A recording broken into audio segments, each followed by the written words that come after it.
Ya, pagi hari ini kita akan belajar satu tema, yaitu jangan sampai kita dipermalukan.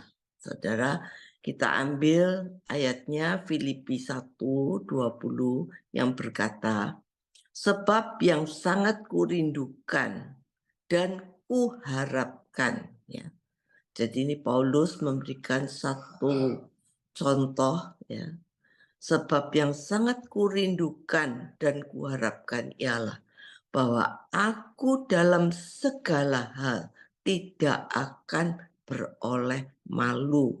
Melainkan seperti sedia kala demikian pun sekarang Kristus dengan nyata dimuliakan di dalam tubuhku baik oleh hidupku maupun oleh matiku. Saudara, sadarkah kita bahwa kita sebagai orang percaya, sesungguhnya kita ini memiliki harta yang paling berharga, yaitu realita hadirat Tuhan dan firman-Nya, dan tentunya Tuhan Yesus sendiri. Itulah yang mesti kita jagai dan kita pertahankan harta itu. Bahkan fokus perhatian kita seharusnya tertuju kepada hal tersebut. Saudara, sehingga kita bisa mengalami dan melihat kedahsyatan kuasa firman dan hadiratnya di dalam diri kita. Saudara, kalau kita lihat dalam acara pemberkatan nikah, menjadi bagian momen di mana anak mengucapkan ucapan terima kasih kepada papa dan mama yang sudah membesarkan. Sekaligus juga permintaan maaf anak pada papa dan mama. Saya pernah mendengar dan rasanya tanpa diajari dan tanpa dilatih. Itu mempelai berkata pada orang tuanya yang sangat mengharukan saya pada itu. Si anak berkata pada orang tuanya, kalau saya disuruh lahir kembali ke dunia, saya akan memilih papa dan mama sebagai orang tua saya. Kalimat yang sangat menyentuh dan mengharukan. Sebagai anak berkata pada orang tua, saya bersyukur dilahirkan di keluarga ini, karena keluarga ini saya mengenal Tuhan dan mama dan papa membawa saya untuk mengenal Tuhan. Saudara, ucapan terima kasih yang dilakukan anak kepada papa dan mama, tapi itu belumlah berarti apa-apa kalau dibandingkan nanti kita dengan Bapa di surga. Seperti kita bisa berkata, saya tidak menyesal kalau ibadah di gereja ini, ikut doa pagi ini, karena melalui ini saya dibawa menjadi dewasa, menjadi umat Allah yang layak, masuk dalam anggota keluarga kerajaan Allah. Saudara, tapi itu semua cuma fantasi dan sia-sia. Kalau di dalam diri kita tidak ada tanda-tanda bisa masuk dalam kerajaan surga. Kalau kita selama di bumi ini kita tidak pernah merindukan Tuhan, atau selama di bumi ini kita tidak mempunyai kerinduan yang sungguh-sungguh kepada Tuhan, maka tidak mungkin orang yang tidak mempunyai kerinduan akan diperkenan Tuhan. Dan bahkan tidak mungkin ketemu dengan Tuhan. Karena orang yang tidak merindukan Tuhan, maka sebenarnya dia tidak membutuhkan Tuhan. Karena engkau tidak berharga bagiku. Sehingga kita tidak terlalu merindukan. Dunia sudah begitu memikat hati manusia. Dunia sudah mendistrak kita. Dunia sudah mencetak pikiran kita. Sehingga kita tidak memiliki satu kerinduan yang proporsional. Kalaupun ada kerinduan, mungkin ada motif-motif lain. Dan itu pada dasarnya juga tidak menghormati Allah.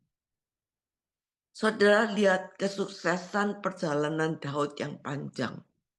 Mengalami banyak tantangan, kekerasan, ya, lembah-lembah kelam. Dari perjalanannya sebagai pengembala kambing domba. Sampai dia menjadi raja. Satu kuncinya, Daud selalu merindukan. Sampai dia berkata, seperti rusa yang merindukan sungai. Demikianlah jiwaku merindukan Engkau, ya Allah. Saudara, tidak banyak orang bisa menembus batas sampai bisa meninggalkan percintaan dunia. Begitu sampai hatinya merindukan Tuhan. Mudah kita mengucapkan kalimat, aku merindukan Tuhan. Tapi apakah itu benar-benar kita memiliki kerinduan akan Tuhan? Saudara, kalau kita mendapat pelajaran yang berharga, saudara, kita harus memaksa diri kita. Kita harus keras terhadap diri kita sendiri. Kita harus bisa menguasai daging kita. Untuk kita mau sungguh-sungguh memiliki kerinduan akan Tuhan. Kalau tidak, maka dunia ini akan menarik kita dengan kuatnya. Makanya kita harus keras terhadap diri sendiri. Supaya dunia tidak bisa menarik kita dari kemuliaan Allah. Saudara, kalau kita melihat kemuliaan Allah nanti, maka kita baru akan mengerti betapa tidak berharganya dunia ini. Satu hal yang tidak berkelebihan kalau Tuhan Yesus berkata, apa gunanya orang beroleh segenap dunia tetapi kalau jiwanya binasa? Saudara, seseorang yang bekerja keras bisa memperoleh kekayaan sebanyak-banyaknya. Bisa memperoleh kemuliaan, kehormatan di dunia ini. Tapi itu tidak ada artinya dengan kemuliaan yang Tuhan berikan bersama Tuhan Yesus. Nah, bagaimana kita bisa menghargai itu? Bagaimana kita bisa mengerti hal itu sehingga kita rela meninggalkan dunia dengan segala kesenangannya?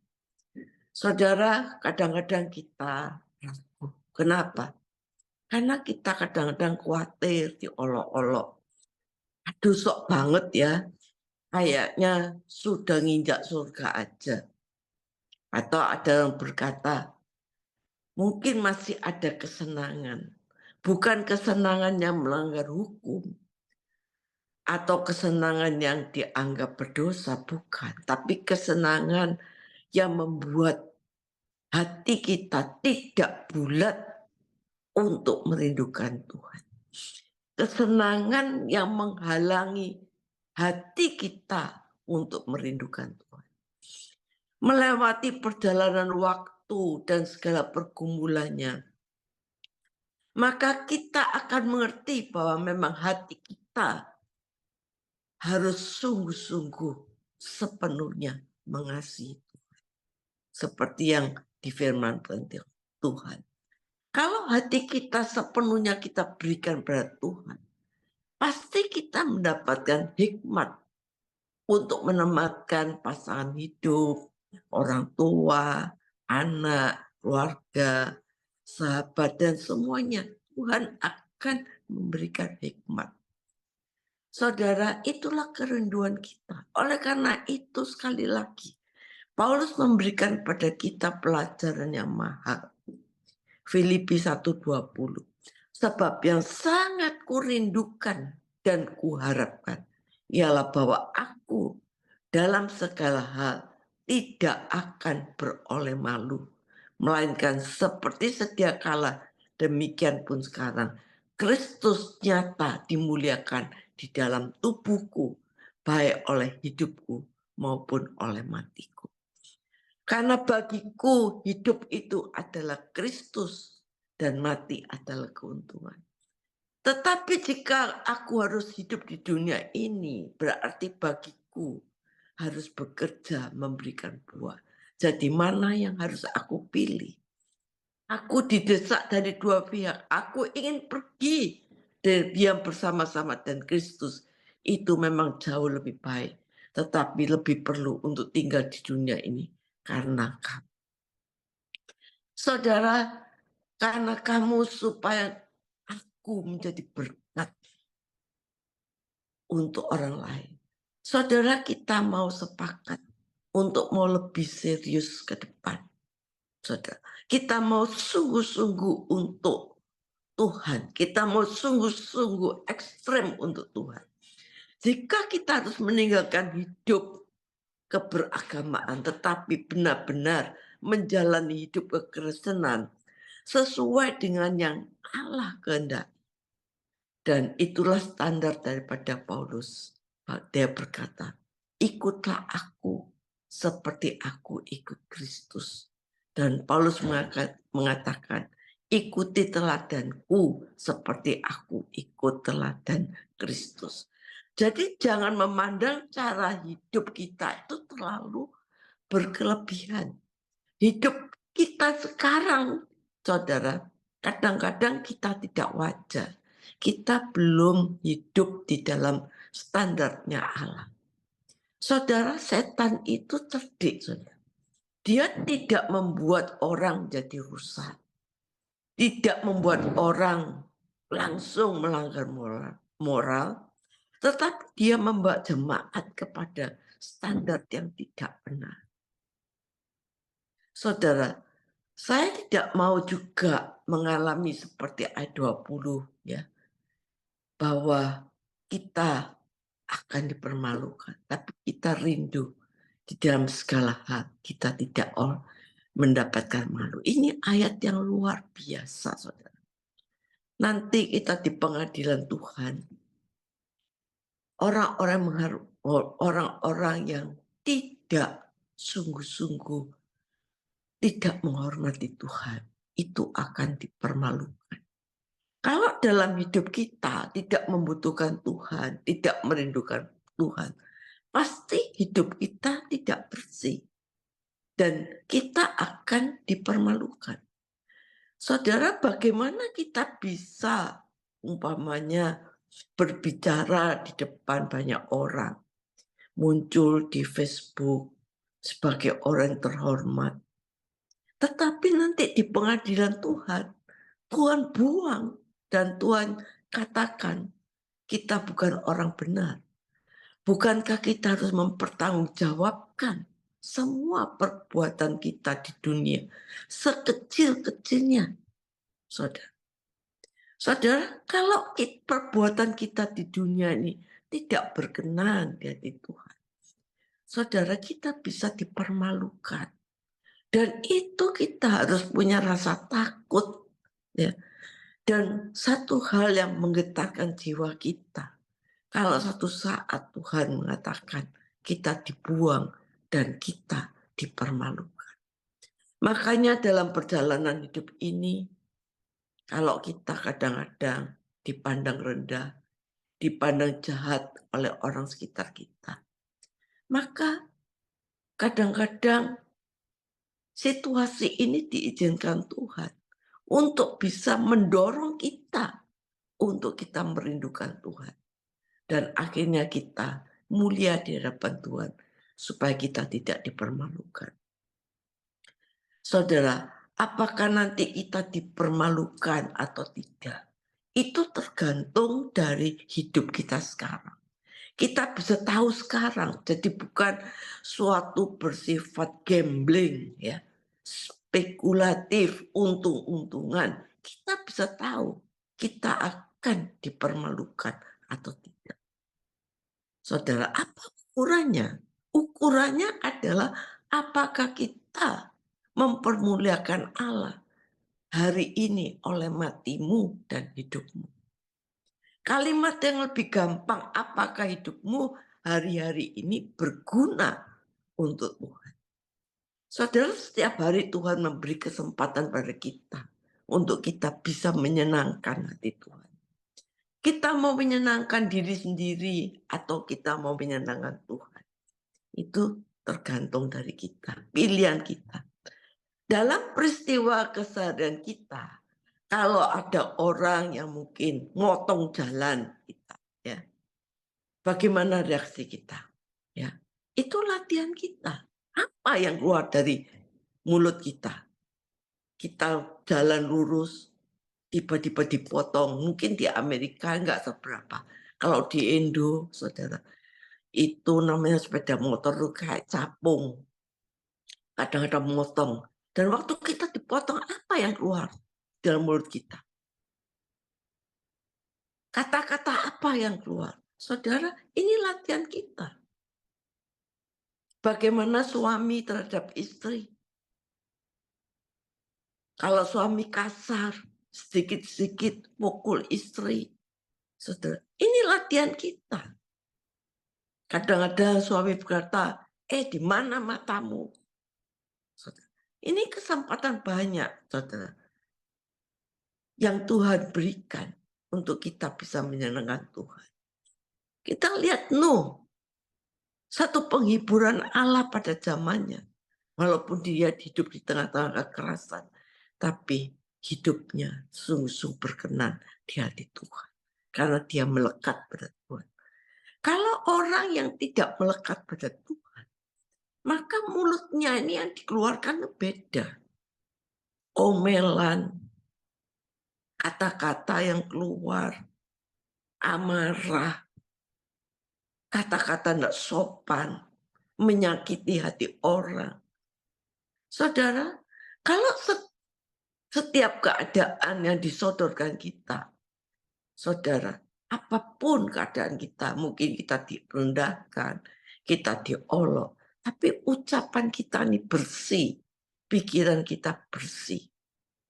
Baru Tuhan memberikan hal-hal apa yang harus kita lakukan dalam pekerjaan Tuhan misalnya. Saudara, kalau kita mikir, ya, kenapa hamba Tuhan yang begitu besar berhasil dalam penilaian manusia bisa jatuh dalam dosa. Manusia bisa jatuh dalam dosa. Tapi akhirnya saya tahu ada seorang hamba Tuhan yang begitu luar biasa, begitu sangat dihormati manusia jatuh dalam dosa. Tapi akhirnya bertobat dan dia menulis satu buku dengan judul I Was Wrong. Saudara, kalau di setiap peristiwa yang Tuhan berikan, kita berhasil menyelesaikan, kita tidak akan jatuh. Kalau kita menginginkan sesuatu yang belum tentu Tuhan suka, saudara, sudahlah kita hapus saja. Jangan sampai, saudara, umpamanya kita tidur dengan suami orang, tidur dengan istri orang. Saudara, kita melihat lawan jenis saja. Dan timbul sesuatu yang tidak patut kita melihatnya. Maka tidak mungkin kita berbuat dosa. Saudara, kalau dalam hal yang kecil, ya, remeh, kita sudah berhasil, maka kita akan bisa melihat hidup kita ini mempermuliakan Tuhan atau tidak. Itu kita bisa ukur di dalam hidup kita. Apakah kita ini berguna untuk kerajaan surga? Tapi Tuhan tidak akan memperkatakan pekerjaannya kepada orang-orang yang tidak setia dalam perkara kecil. Kalau dalam perkara kecil aja tidak setia, Tuhan tidak akan memberikan perkara besar. Setiap peristiwa kejadian terjadi dalam hidup kita harus kita lalui dengan sukses. Satu saat, saudara, saya punya pembantu. Saudara, dia itu menjatuhkan barang antik, ya, piring antik, ya. Dan suami saya paling suka dengan piring antik ini. Ini piring antik yang sangat langka, ya, ratusan tahun. dan cukup mahal harganya. Satu kali dijatuhkan oleh pembantu saya. Sempat kita nih kayak gelo ya, getun gitu saudara. Karena kita sayang sama piring itu. Tapi Tuhan menegur saya. Akhirnya saya bilang suami saya, bahwa segala sesuatu Tuhan bisa izinkan terjadi. Supaya apa? Supaya kita tidak punya kebanggaan dan membuat benda itu berhala bagi kita. Dan akhirnya ya kita relakan sampai piring itu sampai sekarang masih dipajang walaupun ada pecahnya, saudara. Tapi saudara, kita tidak lagi membanggakan itu, saudara. Saudara, rumah bagus itu wajar.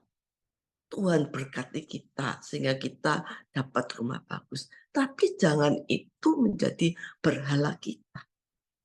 Di mata Tuhan itu berkat Tuhan, bonus Tuhan. Tapi jangan menjadi satu kebanggaan dan berhala dalam hidup kita. Kita hidup ini berurusan dengan pribadi Allah. Yang hidup oleh karena itu, jaga perkataan kita yang kita lemparkan. Umpama di FB, ya, di Facebook, di Instagram, hati-hati. Nggak usah ngomong kalau nggak perlu. Jaga pikiran kita. Setiap peristiwa hidup yang Tuhan izinkan kita jalani, kita selesaikan dengan nilai bagus. Maka saudara, orang masuk surga atau orang masuk neraka, itu sudah kelihatan nilainya dari cara hidup kita. Kalau setiap hari kita, nilai kita ini jelek, ya, jelek terus, kita nggak akan pernah lulus. Nilai kita rendah. Apa rendah? Kenapa nilai kita jelek? Karena kita nggak ada waktu untuk merindukan Tuhan. Nilai kita jelek. Kita nggak ada waktu untuk menyembah Tuhan. Hari itu nilai kita jelek. Kita nggak ada waktu untuk bercakap-cakap dan berfellowship dengan Tuhan. Maka kita nggak pernah lulus, saudara. Saudara, itu ukur setiap peristiwa hidup kita. Kalau dari setiap peristiwa hidup kita, kita harus lulus, saudara. Baru hidup kita bisa memuliakan Tuhan. Contohnya Yusuf. Dari setiap peristiwa yang dia lalui, waktu dia dijual, dimasukkan sumur, di rumah Potifar menghadapi ujian seks, di penjara, dia lalui dengan lulus. Rahasianya apa? Ada penyertaan Tuhan. Ada kerinduan hatinya. Percaya kepada Tuhan. Dia lulus dari rasa kebencian. Dia lulus dari godaan seks. Padahal kalau dia mau, tidak ada yang tahu saat itu. Tapi dia tahu ini urusannya kepada Tuhan. Pertanyaannya, apakah kita berguna untuk pekerjaan Tuhan? Kalau belum, ayo kita kejar. Bawa aku ke hadirat-Mu Tuhan. Bawa aku ke puncak kekudusan-Mu Tuhan. Apa yang Kau kehendaki aku lakukan, aku lakukan dengan sungguh-sungguh. Walaupun ada harga yang harus kita bayar. Karena bagiku hidup adalah Kristus dan mati adalah keuntungan. Bagaimana Simpson yang menjadi nasihat Allah mempunyai kekuatan yang luar biasa. Toh akhirnya jatuh di tangan pangkuan wanita Delila. Karena apa? Kerinduan akan Tuhan terdistrak oleh rayuan dunia. Saudara, ayo kalau kita ada salah di antara kita, cepat bertobat dan katakan, Tuhan, I was wrong. Saudara melakukan pekerjaan Tuhan, itu bukan kita harus jadi pendeta, kita harus memberi uang yang banyak, saudara. Mungkin dari kita banyak mengalami kekurangan, tetapi saudara, lewat hidup kita, ketulusan kita, senyum kita, saudara, itu sudah menghadirkan Tuhan di dalam hidup kita kepada orang lain. Saudara, Ayo kita percaya. Kadangkala kita dimanapun kehadiran kita, jangan jadi orang yang galak. Kadangkala jalan lancar sering kita lupa. Jalan kita diberkati sering kita lupa. Tapi pagi hari ini kita percaya walaupun kita dibawa sampai pinggir jurang, jalani aja. Sampai kita patah hati dengan dunia, jangan pernah takut. Karena ada tangan Tuhan yang pegang kita. Saudara, ayo ukur hidup kita. Jangan sampai kita minus hari demi hari. Tapi kita mau sungguh-sungguh merindukan Tuhan. Sehingga hidup kita, nantinya kita sudah tahu kita bakal dipermalukan atau tidak. Tapi pagi hari ini saya percaya kita semua tidak ada yang ketinggalan. Kita akan dimuliakan Tuhan. Amin. Mari kita berdoa pagi hari ini. Tuhan, bila ada kesalahan dalam hidup kita, mungkin kita menjadi orang yang sembarangan bicara. Tuhan, kita tidak ada kerinduan untuk datang pada Tuhan.